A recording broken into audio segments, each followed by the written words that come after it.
Good morning, everyone. David Moore here. We're going to hold up for 1 minute and get started. Thank you very much for joining us this morning, and hopefully it'll be a nice presentation for you. Get some little nuggets of knowledge that anybody and everybody out there can use. So it's 10 o'clock. My name's David Moore, and you are all here to listen to a 1-hour presentation on self-directed IRAs and real estate. We are going to talk about not only how to put them together, but different opportunities there, some things that are actually COVID-centric as far as maybe helping bail out problem situations, whether it's a property that's having problems or maybe just an investor having a problem with a job layoff or something, looking for a olive branch to the future. So my name, once again, is David Moore. I work with a company called IRA Advantage for self-directed retirement accounts, IRAs and 401k plans. Also founded a company called Equity Advantage to handle tax-deferred exchanges about 30 years ago. And the IRA side of the business is actually a result of our clients and their desire to further diversify their accounts into non-Wall Street offered investment opportunities, primarily real estate. Some was notes, loans, but different things that were in relationship to the product that we have historically worked with. And we put it together before the last crash. And it was sort of interesting because we ended up working on a whole bunch of different things that we had really no intention of getting involved with. And we're going to talk about our experience in that last crash and you know what we did with different situations there and how they can be applied and in today's world. So the only dumb question, if you've heard my presentations before, you probably get tired of hearing me say that the only dumb question is one you don't ask. If you've got questions, we're not going to be entertaining them live. But if you've got questions there, if you look at the right side of your screen, there's a control panel there. There's a section. If you've got a question, you can type in the question, and we will try to address the questions at the end of the presentation. If I don't get to your question, we will be taking care of it just via email later. So don't worry, if I don't get to it on the broadcast, we'll get to it and get back to you. But you may have questions outside of the context of the presentation too. Don't hesitate to pick up the phone, give us a call. We're going to do what we can to help you out. So my background's investment real estate. And as I said, we got into the retirement side through the exchange company just because we had so many clients looking at their options out there and looking to do different things with their funds. And, you know, it's sort of interesting because I've obviously been involved with the real estate investment world for a long time. And before we got into the business, I'd go to a class on self-directed retirement accounts and, you know, maybe buying real estate. I'd sit there all day long, walk out, and really I learned how to, you know, maybe make the investment that typical sponsor wanted me to make, but I didn't really understand how to put this account together and what else I can do with it. So what I want to leave you with, actually start off just saying is that this is a very, very simple process. It's not something that's new. It's been possible since the inception of retirement accounts. So, you know, for somebody to tell you, hey, you can't do this or can't do that, typically an investment is rarely excluded from IRA 401k application. It's what you're going to do with the investment that's going to trigger problems. So, you know, the bottom line, we want to make sure that when you're looking at getting involved with a self-directed retirement account, maybe going to buy a piece of property, it's really important you look at it, research, understand before you get started. Don't jump into it without understanding what you can and can't do, and that's why we're here. So, you know, as I said, the only dumb question is the one that's not asked. If you look at the bottom of this cover sheet, it says invest in what you know. And a couple of things that are really interesting to me about, you know, retirement accounts. One thing is if you think about specific knowledge of something, if you are, I think of Martha Stewart, for example. I always give her as an example. You think she's the biggest culprit of insider trading? Absolutely not, but she sure took a fall for it. And, you know, that's because she had a little bit of information that was not, out there for the entire public to see. And so if we're looking at Wall Street investments, you look at inside information, you can't act on it. On the other hand, if we're looking at retirement accounts and we're looking at at a self-directed IRA or 401k plan, if you're a mortgage broker and you want to use your retirement account to make loans to people, that's possible. And I would hope that that additional information, your knowledge, is going to give you a leg up on it. If you're a real estate broker, you want to do the same thing, that's totally fine. So, when we're looking at the Wall Street world, specific information can cause you problems. If we're looking at the self-directed side of it, your strengths, invest in what you know, take advantage of your strengths, your knowledge, and minimize the risk that's out there. And I think in today's world, that's what we're concerned about. We've all built these lives, and at some point you look at the life you've created and you've got to sustain it. And if we're going through times like we are right now, it can be very, very scary. So we're going to talk about self-directed accounts, primarily with what you can and can't do, and making real estate investments, whether it's buying the property or making the loan or buying the note, any of those things. We're going to talk about joint ownership, you and your retirement account, maybe you don't. Some things, like I said, with COVID, that opened up opportunities. And anyway, we'll have a good time. And I guess, my favorite thing, I walked in the office this morning with all the news, and my wife tells me stop watching it because she knows it gets me riled up. And I came in here this morning and I was pretty wound up, and I think this 1 hour that I spend with you is going to be very good for me, because I really enjoy doing this, and I enjoy helping people get where they want to go. And if you look at a 1031 transaction, an exchange facilitator like we are, we're just the conduit out of what you don't want into what you do want. If you look at retirement accounts, we're actually in sort of the same position. We're the conduit out of what you maybe want to diversify further from, and we don't sell investments, don't give investment advice. We're just going to listen to your situation and give you a path to where you want to go if it's possible. And really, to be honest with you, rarely is a question of whether you can or can't do something. It's how we're going to get it done. So thank you for joining us today, and we are going to get started with the presentation right now. And thank you once again for joining us. So as I said, on this slide, we've got right at the bottom, invest in what you know. I'm always going to profess that. We don't need any more risk than we have to have in this life. And so if you've got specific knowledge on things, I always talk about little nuggets of knowledge. I joke that if you've been with the presentations that I've done before, I can get speaking pretty quickly, and I think I've done my job if I can get these ideas into your thought process, give you an idea of what you can and can't do, and then at a later date, if you've got a specific scenario, we can go over those things and apply it exactly to your situation. So thank you.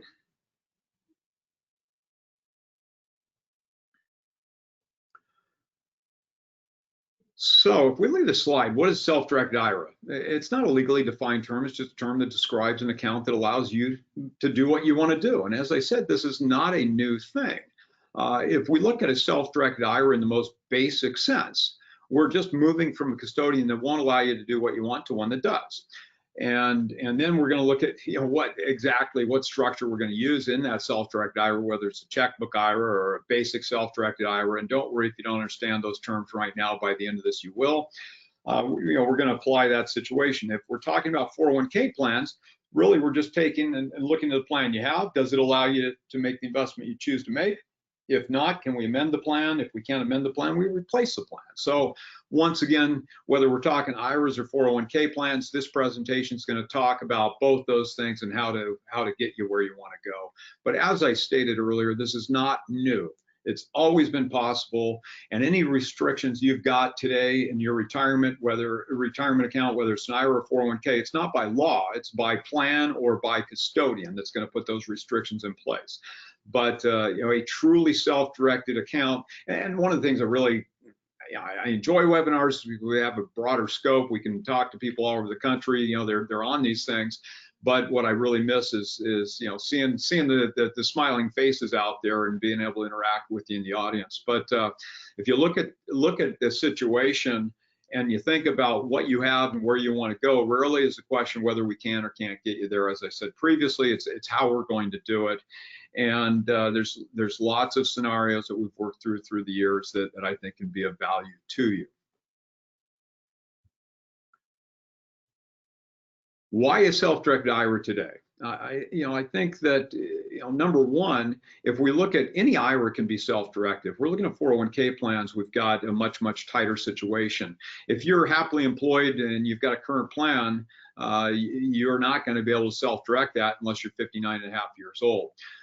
So if we're looking for a silver lining, maybe if you have lost a job, somebody that's lost a job, or maybe they've had to change jobs, then they're going to have access to that plan. And actually, I've got one of the people in our business here that joined us a few months ago, and she was originally going to roll her 401k, previous employer 401k plan into ours. And I actually told her, I said, don't do it. Roll it into a self-directed IRA. And that way it's in your control and you can do what you want, because she is under 59 and a half and she wouldn't have access to stuff until, she made some other change again or reached that age. So if you're looking for silver linings, maybe if somebody's changed jobs, you can access those funds, and you normally wouldn't be able to do that. The other thing that COVID has actually opened up with the first relief package, we had that situation where you can actually borrow up to 100,000 from your plan for up to 3 years, and as long as you get it back in, there's not going to be tax liability there. So it's possible, it's possible to make investments using your retirement funds these days without having to pull money out or actually self-direct. So if you're in a situation where maybe you're doing a reverse exchange or something, you've got a property you need to buy, you need access to some funds, you are in a situation where you can take up to that 100,000, make the deal happen, and then when your sale property actually occurs, you can get the funds back in if you want to. My advice for anyone that's taken that 100,000 out, probably ought to set aside the tax liability on that just in case, because it's my experience through the last 30 years that a lot of times people do things, pull stuff out, and just never gets back in. So just be aware that it's something that's possible. Use it if you need to. If you want to have something that's permanent, then we're going to do the self-directed accounts for you, and really it's just dependent upon what you've got going on there. One last thing. I mean, this is how crazy it is. Okay, the last crash, we had, and I'll never forget, we had a gentleman that quit his job to get access to his money, because you have to look at some of these plans. This particular gentleman's plan didn't allow him to go to cash. He was concerned about what was happening economically. For some reason, his little crystal ball told him we were going to have that catastrophic event, and he actually quit his job to get access to money. I've had CFOs tell their CEO to step away from the business for months to get access to the money. So I've had people quit jobs to get access to money, as I said. And just recently, we actually had a first, and this was a situation where a couple was trying to get access funds, and they actually got divorced to get access to money. So don't think you're trapped. There's potentially always a way to do it, no matter how extreme that might be. But anyway, it's just right now, if you've got people changing jobs, maybe you're the investor, you've changed jobs, and you've always had those corporate sponsored plans, and maybe you're no longer with it, you're going to have access to that money. As I said, any IRA can be self-directed. So why are people doing this? More diversification, obviously. I ask people all the time when I get in front of a room, I say, okay, who in the room's got a self-directed retirement account, IRA or 401k? And I get a dozen hands go up, and I say, okay, well, who's the custodian? And they'll name a couple of big, Wall Street firms. I say, okay, so what you've got is not a self-directed account. It's what they're calling a self-directed account, but it's going to allow you to buy whatever is on that menu of investment options. But a truly self-directed IRA or 401k is going to allow you to invest in anything the law allows. And we've got a slide talking about that in a minute, but I'll just say it real quickly. IRAs can buy anything other than collectibles, life insurance contracts, or stock in a sub-S corporation. The rules have never changed. 401k plans, on the other hand, are even less restrictive. You can buy anything other than collectibles with those. So it is really wide open with respect to what you can do. It's just, what your investment menu looks like is going to be dictated by the custodian or dictated by your plan document. So diversification, anybody in the investment world is going to talk about diversification. More diversification is always a good thing. Real estate, what is real estate? Tangible asset. We've all heard ads on radio or seen them on TV, people selling gold, silver, precious metals. They're selling tangible assets, okay? And a lot of people come to us when they want to put precious metals into their retirement accounts. And our checkbook IRA accounts allow that stuff to be done. Any self-directed IRA is going to allow you to do it, but checkbook IRAs, solo 401ks give you a little bit more flexibility with that stuff too. But they're going to allow you to make those investments. But as I said, those things are tangible assets. Real estate's a tangible asset. And you know, the difference between real estate and gold or silver. And actually, one last comment about these: what does the Wall Street world consider gold, silver, real estate, all those things? They're considered alternative investments. In fact, the association that deals with these things actually has alternative investment in its name. And it's just crazy to me that the oldest, most time-tested investments in the history of mankind are considered alternative investments, and yet things like synthetic derivatives that got us in all that problem are not. So you got to sort of look at that and sort of ask the questions. But you'll see it through the presentation. I call real estate a real investment. I capitalize REAL anytime we talk about it, because the only way debt-free property is going to go away on you is if you're just not paying the property tax. At some point, the government's going to take it, right? But other than that, it's pretty darn safe. Real estate gets a knock because it's not liquid, but that lack of liquidity also adds stability. And we don't have those rapid ups and downs, all that volatility we see in the Wall Street world. So tangible assets, inflationary hedges, buy and sell the property you want when you want. Anybody on this presentation that's been involved with a 1031 exchange knows that the biggest issue with an exchange is time. The second biggest issue is always going to be vesting. But that time period, 45 days from settlement to ID what you want to buy, 180 days total time to get it done, those things go quickly. And especially if you're dealing with maybe some of the finance situations right now that's where we're seeing problems with the 1031. People are wanting to do things. And the difference I see today versus, a decade ago is that, everything just stopped then. Today, people want to do things. It's just a question of whether or not they're going to be able to get these transactions done, and the finance is going to be a big part of that. So keep that in mind. Look at what you've got before. If we're looking at a tax transaction, look at what your tax liability is going to be before you ever put the property in a market, understand what you can and can't do. But if we get back to this, one of the guys that was a big guy in the self-directed IRA world about 20 years ago, he used to say, well, gee, why would you use 1031 when you can have your properties owned by an IRA and you wouldn't have to deal with those 1031 timelines and all? Well, 1031s and IRAs are apples and oranges, two totally different things. And I sell retirement accounts for a living. I'm not a huge fan of them because whatever goes in has to come out at some point, and when it comes out, you're going to pay normal income tax on those distributions. We've got some tools or tricks that they're going to help you with that. But the bottom line is whatever's in has to get out. So you spend your life putting the stuff in there, and then you're going to have to pull it out. Now the exceptions, a Roth where you've got, and by the way, a traditional IRA, you're talking pre-tax money growing tax deferred. A Roth is tax money growing tax free. In a nutshell, that's just the basic difference between the two of them.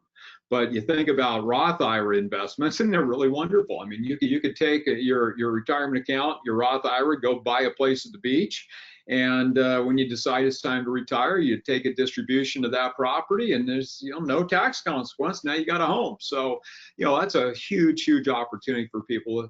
Looking forward, taking time to plan. And by the way, one other comment that I'll make is we're just one member of a successful team of investment professionals in your life.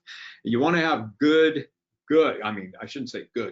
tax people. Okay, tax people I think are the most important people in your life these days, because making money is one thing, trying to keep it yours is quite another.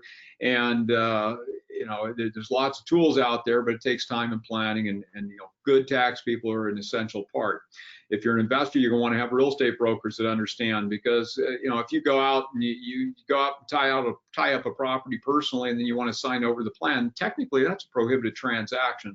So the real estate professionals on the call understand that from a deal's inception, it needs to be between the seller and the retirement account. It can't be between the seller and the investor and then assigned over to the retirement account. Even if your purchase sale agreements allow assignment, that would constitute a prohibited transaction. We don't want you to do that. So anybody on this call that deals, maybe you're scuba diving. What's the first rule of scuba diving? Plan the dive, dive the plan. Pilots, file a flight plan, float plans for people on a river or on a boat even. So, you got to plan ahead, make sure you're set, and then when you're ready to go, then move forward. We do a lot of advertising on the radio. We have people call up, ask us whether they can or can't do something.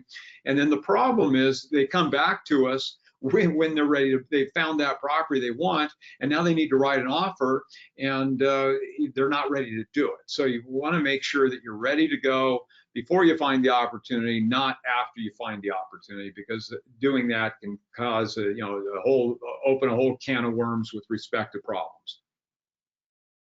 But as I said, retirement accounts, you don't have those timelines on like you would with a tax situation in 1031. You sell a property with a self-directed retirement account, the funds are going to go back in the account. You're going to have total tax deferral. The one caveat I might say it might have for you is with IRAs, excuse me, with an IRA. If you've got a leveraged investment with an IRA, the income or gain on disposition attributable to leverage is going to have tax exposure, even if you have a Roth IRA. If you have a leveraged investment, leveraged piece of property with that Roth IRA, let's say it's 50% loan to value, half of the income and half the gain is going to have tax exposure. So just be aware of that.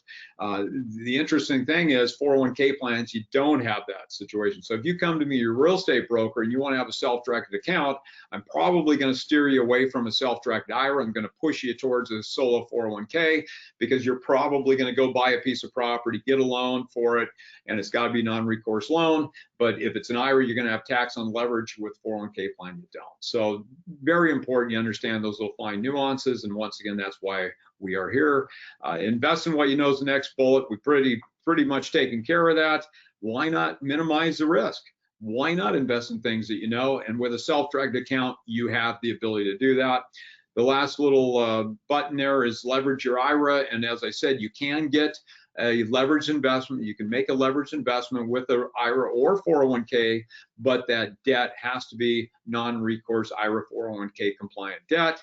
And there's a few national sources of that. I mean, two of them that we have a lot of clients use are myiralender.com or iralending.com. And North American Savings Bank, they've actually written a nice book on IRAs and leveraged investments. And if you give them a call, I'm sure they'll send you a copy of that book, and you can learn a lot more about that. But those are two national sources. They'll take care of residential properties up into maybe the mid 20 unit range and multifamily stuff. When we're talking about larger investments, commercial investments, there's more sources for non-recourse debt out there. But anyway, if you got questions, got needs, you're not getting where you need to go, give us a call on that too. So you've probably asked people about this whole process. Maybe you haven't, maybe you have, but a lot of times people have a lot of objections to this. I was about a year ago at a presentation offered by an investment. It's actually an institutional investment, Tennessee and Common Company, and they had an economist speak. They had one of their people speak, and they had a CPA speak. And they talked about 1031 stuff primarily. They did venture into the self-directed IRA 401k world.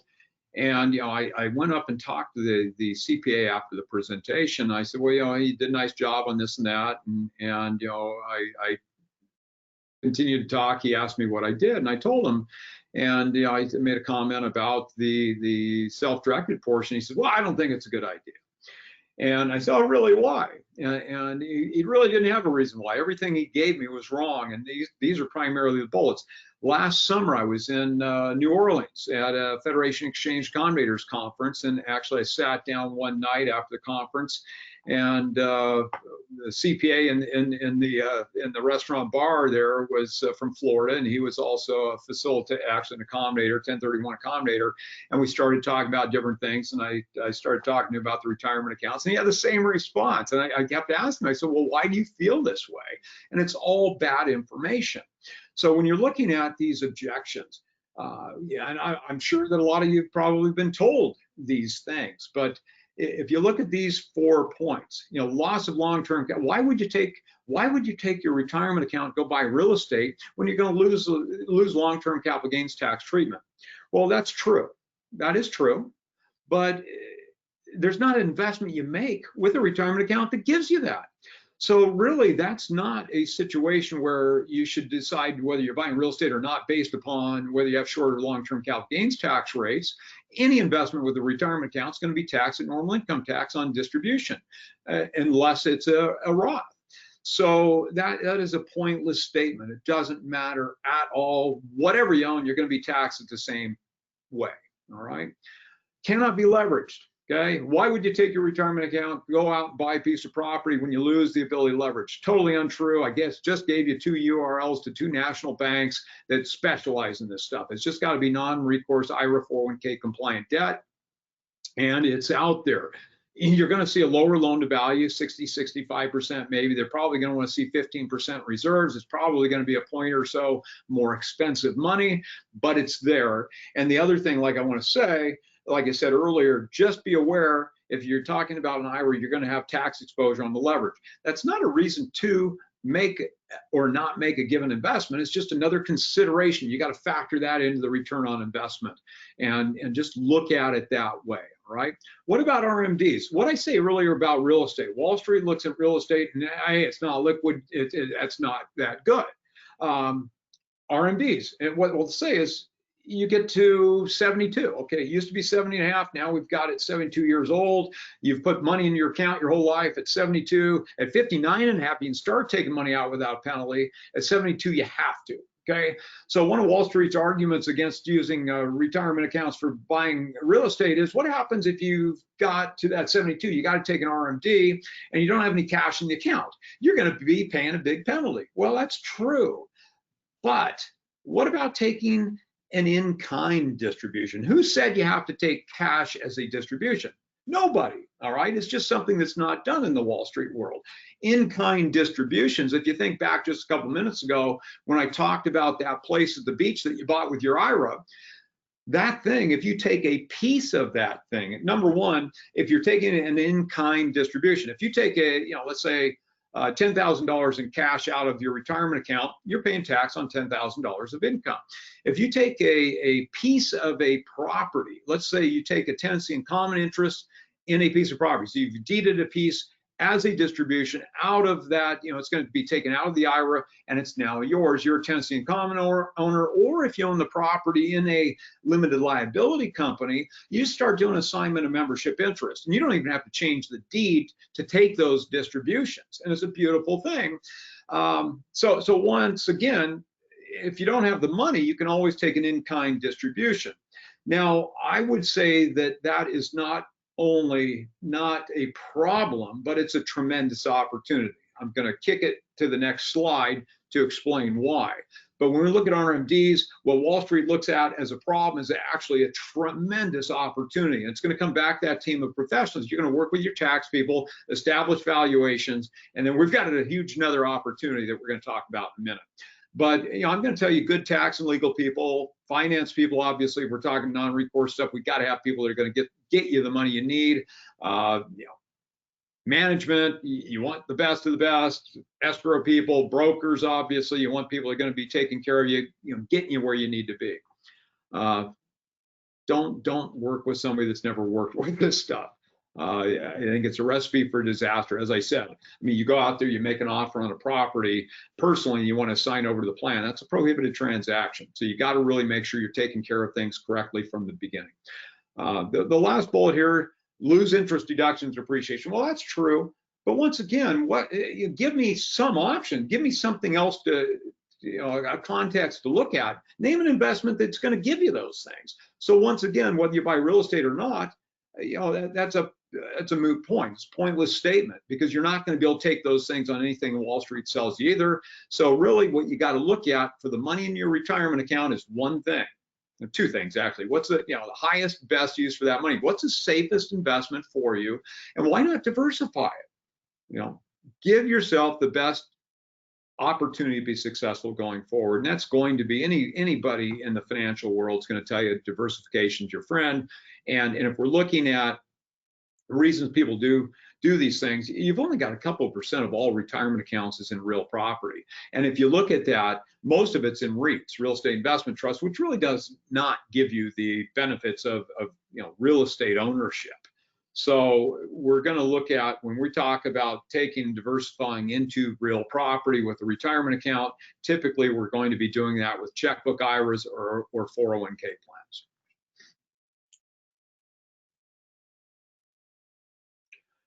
The perfect end game. So remember, I talked about distributions, the lack of liquidity, and Wall Street looking at it and saying, hey, real estate's bad, you got to take an RMD, you can't do it because you couldn't sell the property, you're going to pay a penalty. Well, the in-kind distribution is a huge opportunity. So the in-kind distribution, instead of taking cash, you're going to take either tenancy in common interest in a property or an interest in a limited liability company. You just do an assignment of membership interest.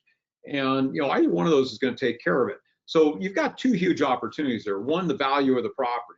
Okay, so if you've got a property in the market and you get a sale pending, you've got a buyer or seller agreeing to a value of an asset. If we're talking about just a property and providing a valuation on things, you've got to look at, maybe you have an appraisal done, but somebody's going to have to establish a value, a defendable value on that, and that could help you. The other thing that's huge, and people don't understand it, and this is used all the time in estate planning with gifting between generations, people giving their kids properties or whatever it might be. You look at the gift tax limits annually, but if you gift, so you're looking at 15 per person per year, but if you gift an interest in a property, you can actually discount, if it's minority interest, you can discount that value by up to 40%. Well, that same strategy applies to IRAs or 401k plans. So if you're looking at what you're conveying, if you're taking a minority interest in a limited liability company or a property, you're going to look at the value of that thing straight up, and you can discount it up to 40%. Now, this is once again why tax people, good tax people, are going to be very important to you in your life. You want to work with people that understand these things, can help you get taken care of in it. So the valuations, the opportunities, whatever's in has to come out. Why not take in-kind distributions and save yourself up to 40%? It's a huge, huge opportunity. What's the downside of taking an in-kind distribution? The downside of taking an in-kind distribution, if you take a $10,000 distribution of cash, you're going to lose 3 or 4 of it probably, or maybe more to tax, okay? But you've got the money there to pay the tax obligation. In-kind distribution, you're taking something out without receiving any cash to pay the tax obligation. So where do you get the money to pay that tax obligation? Well, how about a cash out refinance of the property? And actually, I've had clients, one real estate broker we do a lot of work with, he had a mobile home RV park, loved the thing. He had non-recourse IRA 401k compliant debt. We did a solo 401k for him. The property is owned by an LLC, and he's retired, and nobody ever truly retires from real estate, it doesn't seem like, but he's not working that hard, and he'd like to work less and get more out of the properties. And so, as I said, non-recourse IRA 401k compliant debt is typically a little bit more expensive. But what he wanted to do is just take the property out. He wanted to personally own it. So what we said is, look, take a distribution 1 year and take the balance the next year. You take distribution pre-tax return time, and what'll happen is you can then take some of that cash out refi money to pay the tax obligation. You can do the same thing if you had a property, you want to do a Roth conversion on it. Once again, maybe you have a debt-free property, you want to convert it into a Roth, you do the Roth conversion, go out and get the non-recourse IRA 401k compliant debt on it, and you can pay that tax obligation, with that money too. So it's something where you look at the opportunity to pay that situation. And the upside is in-kind distributions can save you up to 40%, accelerate the distributions, minimizing tax consequences. But the downside is you're not receiving money to pay the tax obligation, so you just have to be aware of where you can get that taken care of. So how do we do these things? How do we create a self-directed account? When we're looking at corporate sponsored plans, government plans, typically we're looking at that situation as I mentioned earlier. If you're happily employed, current employer plan under 59.5, we're stuck. You hit 59.5, you can get the money out. That's going to be fine. And as I said, right now you've got that 100K that you can borrow for up to 3 years with the COVID relief there. But understand, if you're borrowing the money, it's not an IRA or 401k investment at that point. It's your situation.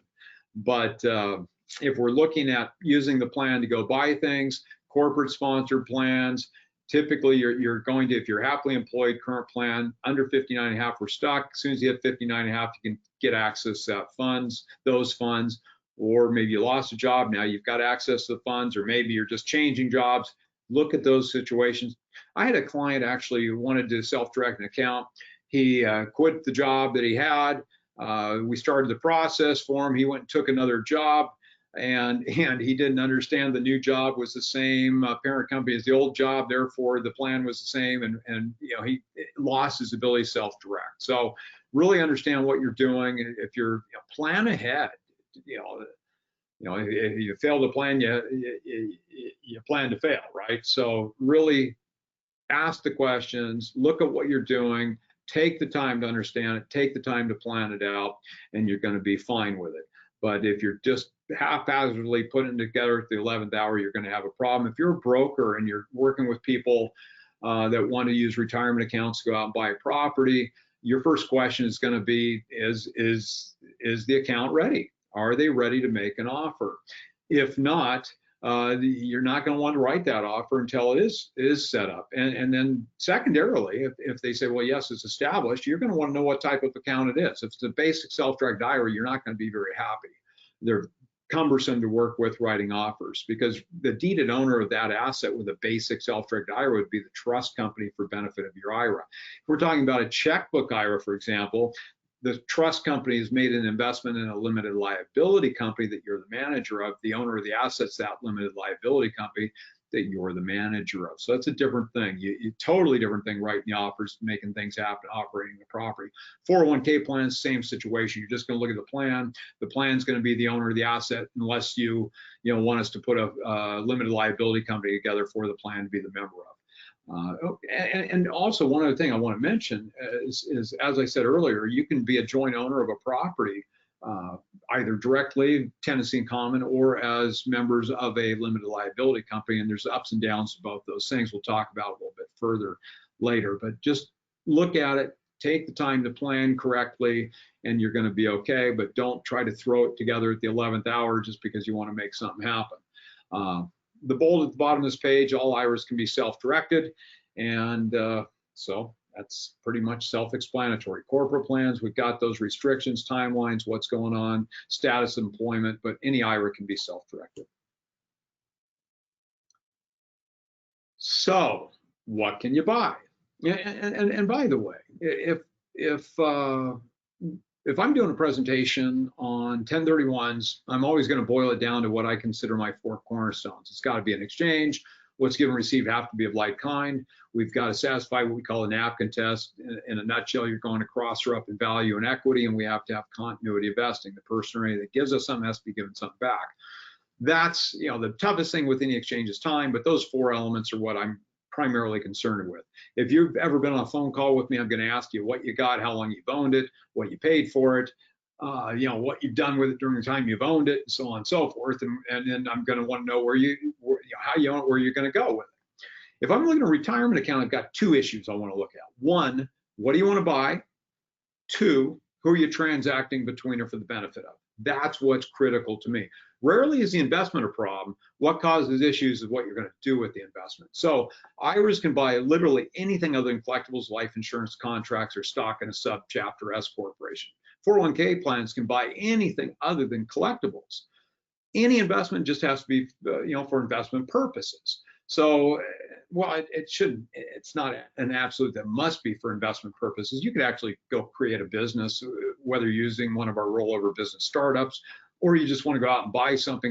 An example of sort of blurring lines would be, I have a client that probably more than one, but that has done something similar to this. But this gentleman, we did a self-directed retirement account for. He went out, bought a multifamily property.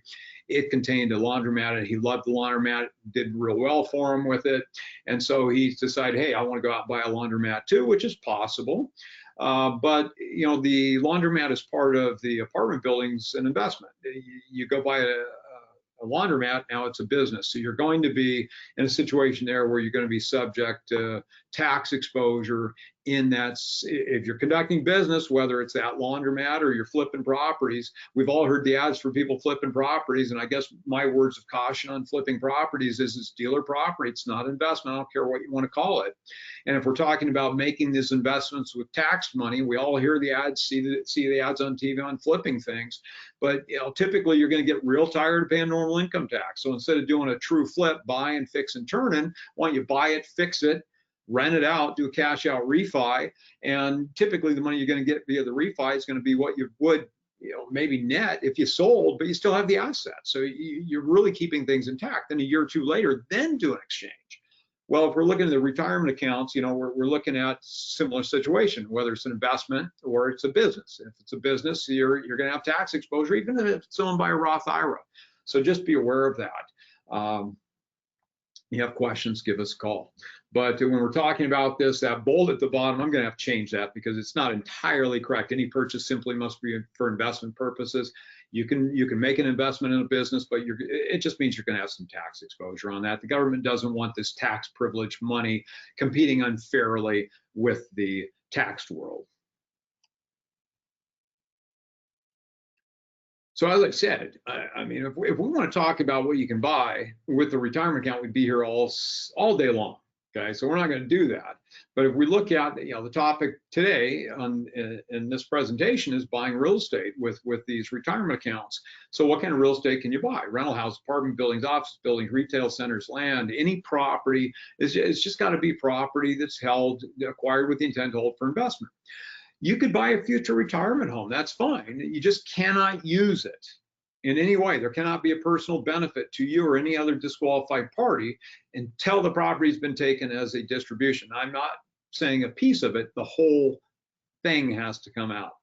Now, when we look at prohibited transactions with IRAs, you got to understand it's not good to commit a prohibited transaction with an IRA. It's not good to commit a prohibited transaction with any retirement account, really. But IRAs, the cost of a failure is huge.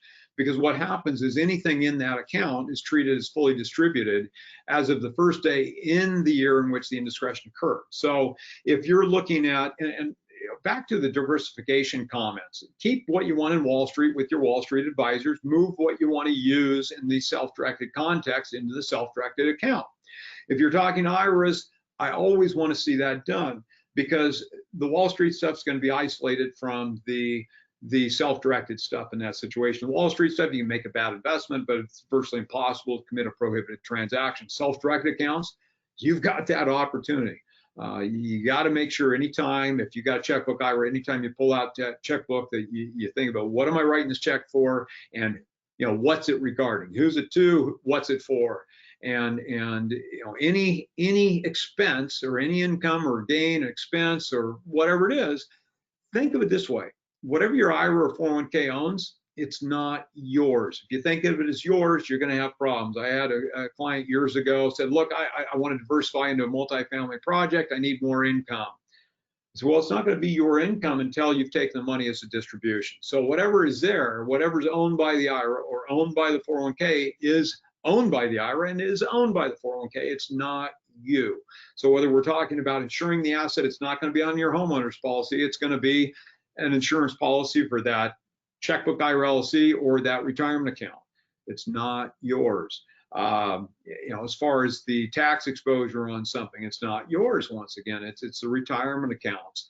Any expense is going to be the retirement accounts, not yours. Any income is the retirement accounts, not yours. And as long as you understand that and respect that, you're not going to have a problem. You start thinking of it as yours, you're going to have a problem, right? So we talked about any investment, virtually any real property acquired with the intent to hold for investment is going to be fine. What can't you buy? A primary residence, a second home for a disqualified party, office building be used by a disqualified party. So second homes, could you buy Johnny a place? Johnny goes to college. Hopefully Johnny gets out in 4 years. You don't want to pay 4 years of rent someplace else. You say, hey, I'd like to use my retirement account to go buy a property for Johnny to live in. Can't do that, okay? Johnny's a disqualified party to your plan because Johnny's your son. So we've got to be careful. You can't buy a place for mom to live in with your retirement account. We get a lot of people calling up wanting to buy an office building to occupy with their business. Cannot do that. So we've got to look at these situations and understand it's not the asset itself that's an issue. It's the question of who's benefiting from it or who you're transacting between. So, and what's really interesting, you can't, transact between or for the benefit of a disqualified party, but you can transact along with a disqualified party. So what I mean by that is if you want to jointly own a property with your retirement account, you can do that. And you can do it either tenancy in common as common members of the LLC. If you think back on the slide talking about distributions, we're going from a single member LLC to a multi-member LLC, and that's how you're making those changes. All right. So as I said, rarely is a question whether the investment works or doesn't work. It's a question of transactions between or for the benefit of disqualified party. So who's a disqualified party to your plan? Well, you are. Your spouse would be, parents, grandparents, kids, grandkids, their spouses, or any legal entity owned in a controlling interest by one of those. So it's a situation where you couldn't buy from or sell to a disqualified party, you couldn't loan to or borrow from a disqualified party. A disqualified party cannot be a guarantor on a loan. So that comes up a lot of times in the finance side. You say, well, look, we can't have it, full non-recourse. So why don't we go out and allow the bank to get their teeth into you personally, and that would constitute a prohibited transaction. So those loans are not typically going to be something that's looking at your credit and everything else, but those banks, those lenders typically want people that have worked with investment real estate. They don't want somebody for the first time to be going out and leveraging to the max of property in this retirement account owned asset. So just look at that stuff, and really most of our clients on the IRA side are more conservative. I mean, as I said, I've been doing exchanges for 30 years. Rarely do I have 1031 clients come in. I might deal with a 1031 client, might have dealt with them for 20 years, and 10 years ago, they'd say, hey, gee, I want to go out and leverage. And I hadn't seen them the entire time we've been doing exchanges, and now they're all sitting in the office when we're talking about the retirement account. And I asked them, I said, well, we've handled exchanges for all these years. Well, why now? Why do you come see me today? I'm happy to see you, happy to face. It's great.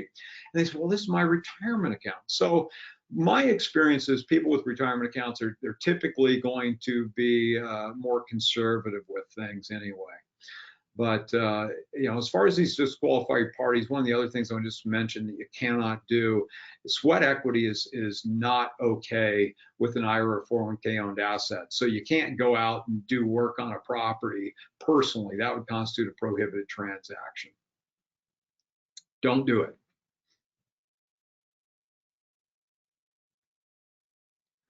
Pretty much covered this slide. Just did, but the bottom line is don't do these things.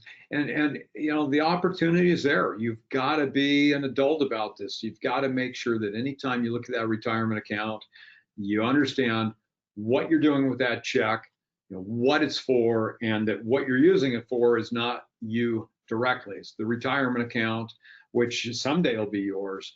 But that property, if it's owned by a checkbook IRA or solo 401k plan, don't think of it as yours. Think of it as Susie down the streets. And by doing that, you're going to be fine with the situation. Mortgages, as I said, you can get them. It's got to be non-recourse debt. A disqualified party cannot be the guarantor on the loan. You're going to, with an IRA, have tax on leverage. And that asterisk at the bottom is huge. If you've got a solo 401k plan instead of an IRA, you're not going to have that tax on leverage. Big difference there. So how do we do this? So in an hour, I told you I used to go these things, sit there all day, and I wouldn't understand. At the end of it, nobody would tell you what you had to do to get it done. But it's simple, all right? I mean, if we're talking an IRA, you're just moving from a custodian that won't allow you to do what you want to one that does. And really, that's as simple as establishing a new custodial account with a custodian that does this. And there's a dozen of them that have been in the business for a long time. And each of them understand if you're going to do this. If you're working with us, we've got a few that we work with day in, day out, and they're obviously preferred people because we know what they're going to require. If you're just out shopping around for custodians, you got to understand what they're going to allow you to do, how they're going to charge you. And with respect to, let's say, a checkbook IRA, some custodians, well, most custodians have different policies and what their requirements are. So, for example, one custodian might say, okay, we're going to allow the taxpayer to be the manager of the LLC, but we want a third-party review by somebody else of that account annually. Another custodian might say, gee, we'll allow it, but the taxpayer cannot be the manager of the LLC, which totally defeats the entire purpose of the checkbook IRA. Another one, might just say, well, okay, we'll do it, but we want your tax or legal people to sign a document. They're experts in all things IRA, which your tax and legal people are probably not going to want to sign. So it's really important to understand what that custodian is going to allow you to do or not to do, and with different types of accounts. The other thing is, you got to look at how they charge you, okay? Not just the amount that's charged, but what you're being charged for. And custodians typically are going to charge you for, obviously transactional related costs are going to come into play. But if you look at just the annual custodial fees, they're typically going to either charge you based upon the number of investments you have or based upon the value of those investments. I will tell you, well, I'll just caution you strongly, I would avoid those that charge you based upon the value of your account. And the reason I say that is I've had way too many clients adverse to their custodian on valuations because the custodian's trying to argue the thing's worth more than it is. And an extreme example of this is the last crash. I had a client with $1 million note out of Chicago. It had gone into default. And our client was sure that it was going to be entirely gone. It was worth nothing. And ultimately, it was worth nothing. But the custodian was sitting there arguing with them about $1 million value there. That's not a situation you want to be in. You don't want to be adverse to the custodian. So really understand what that entity is going to, how they're going to charge you, what their policies are on working these transactions. If you've got a checkbook IRA, what they're going to require in those situations. Because if you're just doing something based upon convenience or based upon cost, you're potentially going to have a problem there. But custodial fees can range from a couple $100 a year to thousands a year, depending on who you're working with and what they're charged, how they're charging. A basic self-directed IRA, typically it's going to take, we typically tell people 2 to 4 weeks to get an account together. Right now it's tough because so many people are working at home and so on and so forth. It's just taking longer, even if you pay the additional expedite fees. So just don't get yourself in a situation where you're racing to get things done. But if we're looking at basic self-directed IRA, all we're doing is moving from a custodian that doesn't allow you to do what you want to one that does. You can go on, most of the custodians have an online registration. You can fill out paperwork or fill out the forms, do it all online.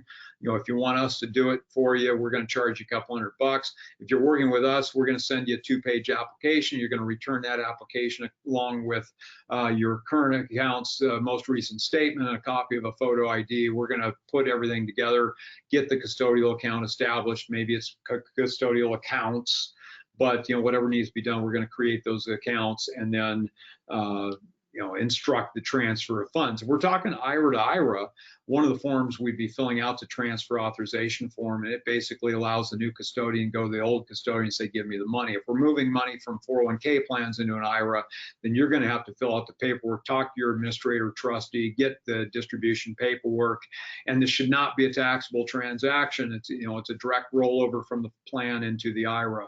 So you're going to have to initiate that. If it's a corporate plan, you'll have to initiate that transfer. And then, going forward, everything would be taken care of. But it's not difficult. Really, you're just talking about time needed to get things taken care of. The thing that takes the longest is moving money.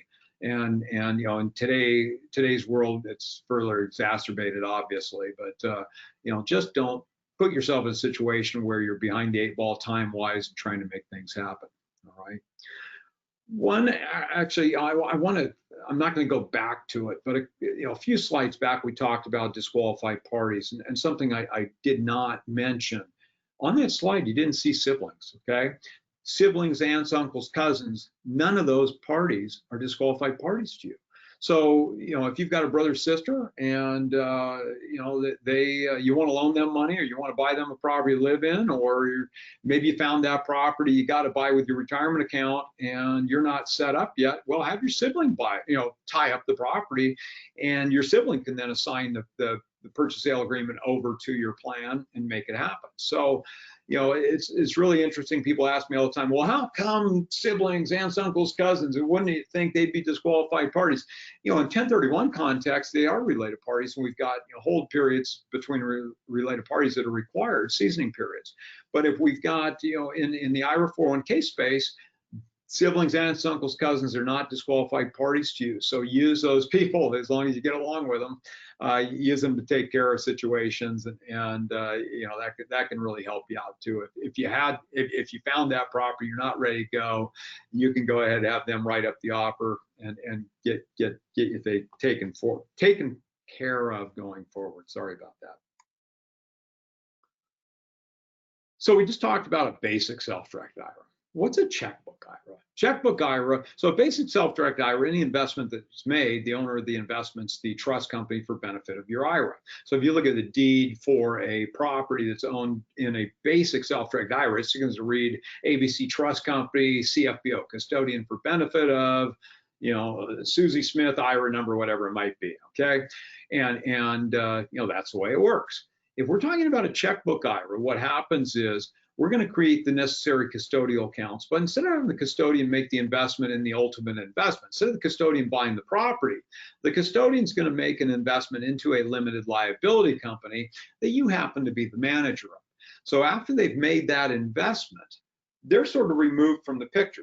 You have the power of the pen. So if you want to go buy a piece of property, negotiate the purchase in the LLC's name, and you need earnest money, you write a check, you go to close on the property, you write a check, and then any income is going to go into the LLC's account, and any expenses are going to be paid out. Upon a sale, all the funds just go back into that LLC's account, and they sit there until you're ready to make the next investment. No timelines like 1031. All right, so it doesn't matter if you're just going to move the money back in, sit in the account. It's going to be there for a month or a year. It doesn't matter at all. Yeah, I would say you're probably going to want to put money into a savings account or a CD or something, or maybe get it back into Wall Street. And that comment, I want to elaborate on it. Diversification, good thing, always going to be a good thing. As I said earlier, I would prefer so doing the easy way is never the best way. I don't know why in life it's always harder to do the right thing, but it just is. I guess it's a character thing, right? But if you look at a you know, checkbook IRA, or you look at a basic account, if you look at checkbook IRA, what happens typically is you might go buy a property. The property's got cash flow. The property cash flow continues to pile up in the LLC's bank account, and you could go and open a savings account, like I said, or buy a CD or something with that money. But if you want to get it back in the Wall Street world, you have two choices. You can open a trading account in the LLC's name and EIN, which is the easiest way to do it. What I just say about easy, it's never the best way. Doing it that way is easy because you're just going to open the account, write a check to fund that account, and everything's great. The downside is if you commit a prohibited transaction somewhere on the other side, all your Wall Street investments in that LLC account are now encumbered by the prohibited transaction. So I prefer, even though it's more complicated, to move the money back through the LLC, through the custodian, back into the Wall Street custodian, or back into your Wall Street advisor's world. Because by doing that, you've segregated the account, you've isolated the funds, you've protected that pile of money from the self-directed money.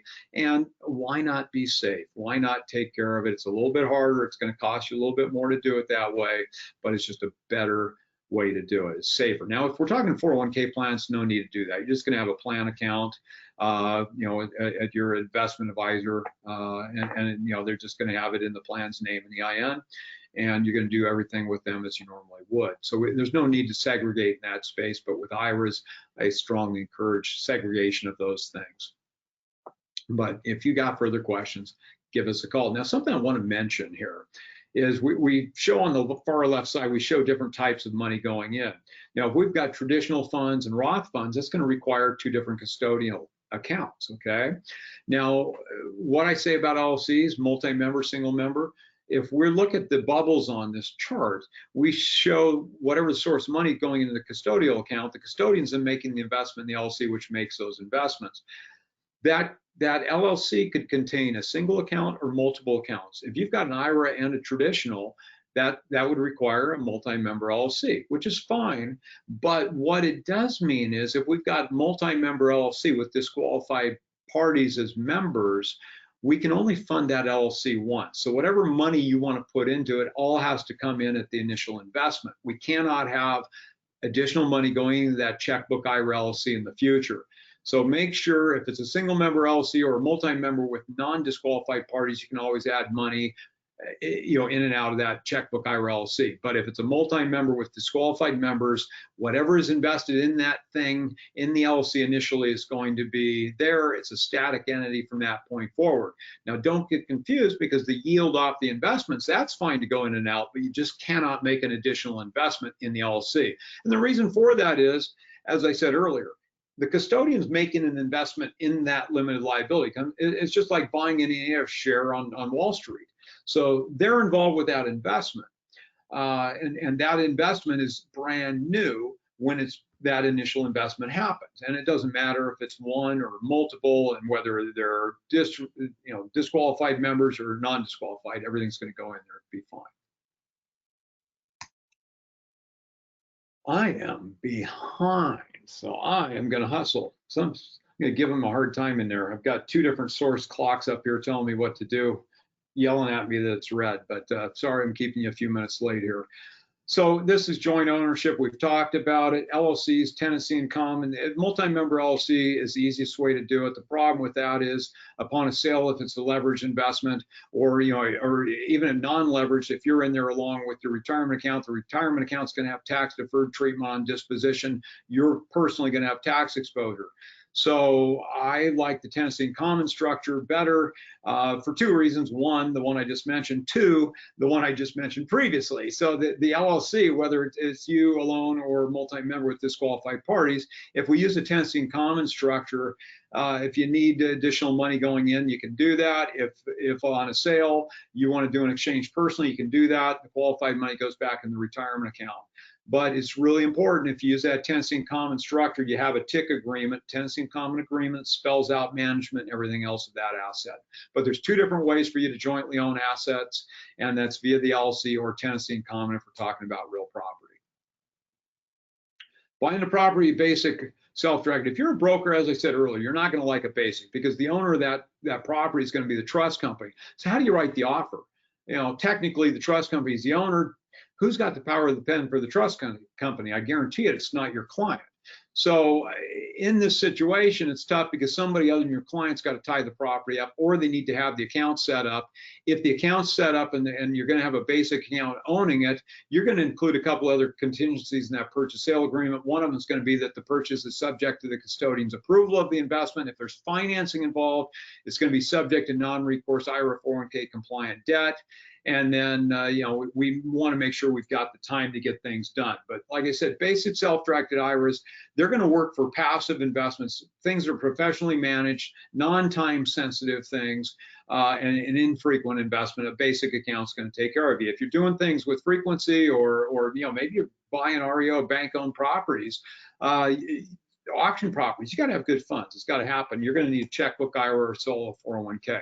Checkbook IRA, simple. You write the offer between the limited liability company and the seller. You write a check for the earnest money. You write a check to buy the property. After you've owned, everything's just going in and out of that limited liability company. Is a simple thing. When you go to sell the property, you're just going to sell it as you normally would. You're going to have a listing agreement between the broker and the trust, or the checkbook IRA LLC, or the 401k plan, and you're going to sell it as you normally would. The funds are just going to go back into that retirement account. 401k plans, anybody self-employed without employees, if they want to buy real estate, 401k plans are beautiful. You've got increased contribution limits. You don't have the tax on leverage. That huge, devastating full distribution of funds in the account on a prohibited transaction doesn't exist. It's just the money involved with discretion is treated as a distribution. You can borrow against the plan, half what's in it to a max of $50,000. But as I said, with CARE right now, you got up to $100K for 3 years. But typically this is always there. The 50% of the plan up to $50K. So they're a great a great tool there. And our plans are self-trustee. So you're going to have a bank account, the plan's name and EIN. You would be the trustee of the plan. It works just like a checkbook IRA. Really no downsides. If you got less than $250,000 in it, there's no reporting more. You can have $5,500 easy that's taken care of.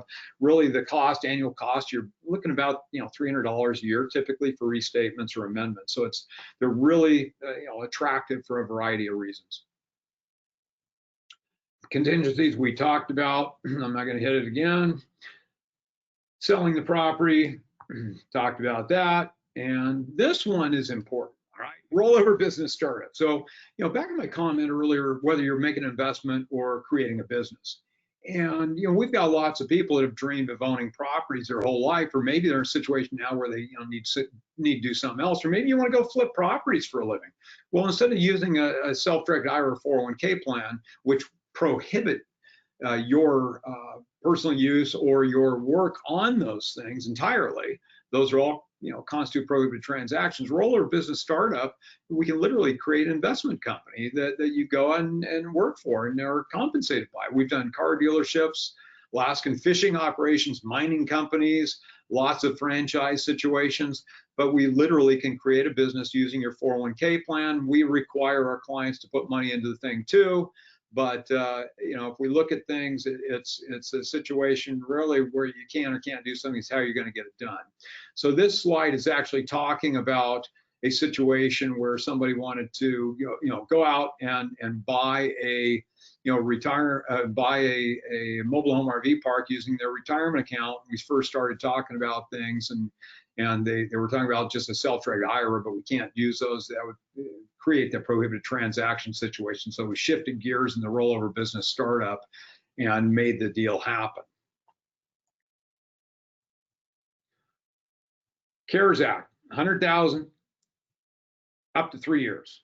I will throw that out to you. If you're in a 1031, why not? If you're having a situation where you find the perfect replacement property, you need to get it now before anything's been sold. Maybe the 100K would allow you to do the reverse exchange. We also understand you're entitled to a 60-day rollover in your retirement account once a year. So a lot of times we'll have somebody come in, they want to do a reverse exchange instead of delayed exchange. We'll have them take that 60-day rollover to make the acquisition. When their property sells in the future, the proceeds from that sale then go to repay the retirement account. Everything's fine. But if you got opportunities here, this is just a situation where we're sitting here today with that money that's available. Understand if you take the money out, you in effect borrow it from your plan, that you're the owner. It's different than the plan owning the asset. So self-directed accounts allow the plan to own the thing, the asset. If you're taking the money out, then you're going to own it. There's obviously ups and downs to both. But as I said, in this scenario, make sure you got money put away just in case you don't get the money back in there. This slide talks about, so we're on a call like we are today, webinar like we're on today, and I had a broker in the audience, and she wanted to do it. And she was just talking about her experience with her retirement account over the last decade, and she'd actually gone backwards with it. And so she really wanted, this is a prime example of invest in what you know. So she came to the presentation, we talked through everything, we ended up looking at putting the retirement account together. She went out and bought a property, and this is going to happen today. Maybe a builder developer runs out of money, they can't finish the property can't be financed. So in this situation, what she says, hey, told the owner, sell it to me at this price and I'll give you, 1/3 of my net profit. She made $150,000 on this thing. So she bought it, completed the bathrooms weren't complete, the kitchen wasn't completed, they couldn't sell the thing, wasn't financeable. She got the project finished, actually had the builder finish it, and then made that $150,000 profit. She said she would give the builder a third of that money back, and she did that. So she got a great investment, solved the problem for the builder, and just took a bad situation, made it good. This guy came to us, wanted to buy a larger property, and he was just tired of the terrible T's. If you don't know what the terrible T's are, it's toilets, trash, tenants, turnover. Okay, and he's done very well in life and had a bunch of income properties and all. And his first questions, they wanted to go buy this mobile home RV park. And then he started asking other questions. Well, can I buy notes? And I said, sure, fine. And this was the last crash. So, once again, I said a lot of these examples were things that we've actually done and are applicable to this period in time. So we ended up doing a self-directed retirement account for him. The first note he bought was paying him 11%. 50% loan to value on a $70,000 property that pre-crash had been worth 200 to 250, I think. So he was thrilled. And, you know, in that situation, he was sort of like, well, gee, I hope they default. But anyway, he ended up starting off. A lot of times people dip their feet in the water. So he started off with that. And during the ensuing years, he moved several $1,000,000 through his retirement accounts with us. And I think the best one he ever had was some wind power plant that needed like $1 million, and it was paying him 19%. In that situation, he just was hoping they were going to default. But once again, you know, all this stuff's possible. This is just giving you the example of people buying notes with their retirement accounts, which, by the way, a lot of development's being done these days because there's so much red tape in the finance world. So private money's doing a lot of this work. And we've got several different investment firms that pool up. They've started investment funds for just development work and everything else. So in those situations, we typically, if somebody sends somebody on to go into one of those, we're probably just going to do a basic self-directed IRA. Which, by the way, can be done for as little as a couple $100.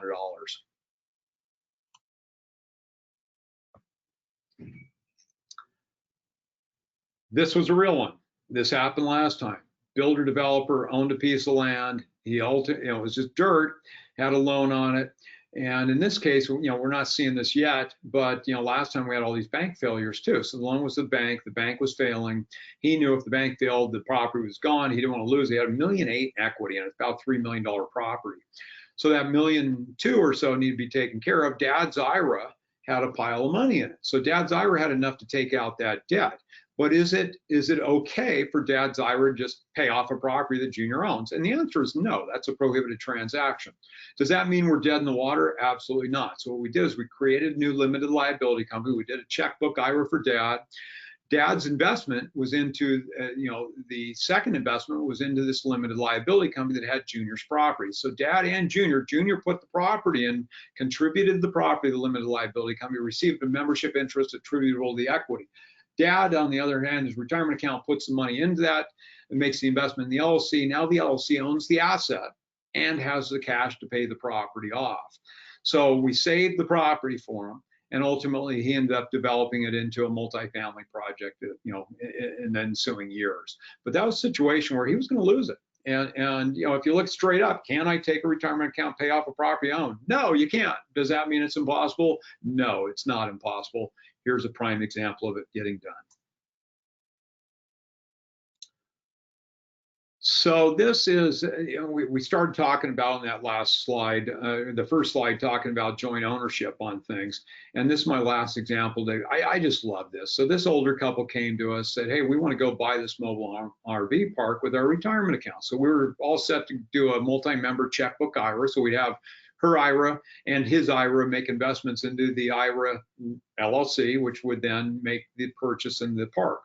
Well, then they mentioned they wanted to live there and they wanted to be the on-site managers. Well, an IRA is not going to allow you to do that. The rollover business startup, on the other hand, does. So what we did is we took both their retirement accounts, rolled them into a 401k plan, a new 401k plan. We also created the new C corporation. The plan then made the investment in the corporation, which made the investment in the park. So these people, with this one transaction, got an investment, got a place to live, and got jobs. And I just think that's an amazing thing. So if somebody, you know, somebody that's in dire straits right now, they're looking for that olive branch to the future, and, you know, maybe they dreamed of owning things. This is something that's going to allow them to get where they want to go. Give them hope. You know, let's do what we can to help each other get through all this mess and get to the other side. So this wraps it all up. Plan ahead takes 2 to 4 weeks to establish your account. I'm going to tell you longer than that now. I'm going to probably tell you up to 5 weeks or so. It's just taking time because people aren't working. They're not in the trust companies. Money's taking longer to move. It's just everything slowed down. So take the time you need to get it taken care of. You can, the second bullet says you can invest in almost any property with truly self-directed retirement account. You can purchase with family members and friends. You cannot purchase from or for them. Your IRA cannot sell to you or any other disqualified party. You can use an IRA to buy a property with a mortgage. Negotiate from the deal's inception the IRA or IRA LLC's name. If you can't do that, put somebody else on that PSA, that purchase sale agreement, that's not a disqualified party to you, and get that thing tied up. Do not overextend. Plan on keeping nice cushion of reserves. So remember, an IRA-owned asset is not yours. It's the retirement accounts. So if you run through all the money on the acquisition, once in a while we have tenants that don't take care of things. They beat it up. You need money in there. You got to make sure you've got access to money to take care of that problem.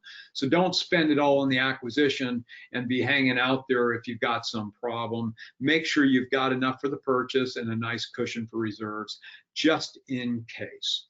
And then finally, I'm just going to say real estate is real investment. It's not an alternative investment. It's been there forever.